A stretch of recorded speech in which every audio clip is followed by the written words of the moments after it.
Update کرتے چلیں آپ کو ڈگری سے۔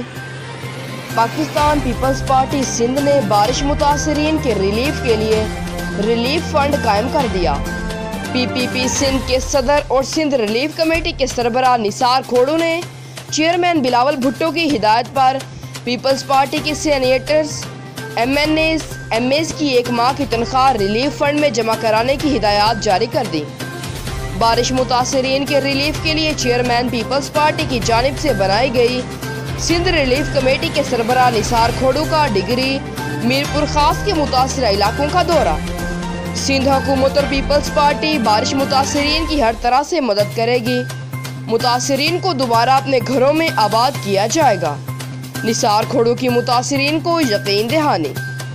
نثار کھوڑو کا ڈپٹی کمشنر میرپور خاص سے رابطہ۔ بارش متاثرین اور ان کے مویشیوں کو مچھروں سے بچانے کے لیے فوری سپرے کرانے کی ہدایات جاری کر دیں۔ رپورٹ محمد عاصم آرائی، نمائندہ فاسٹ نیوز ڈگری۔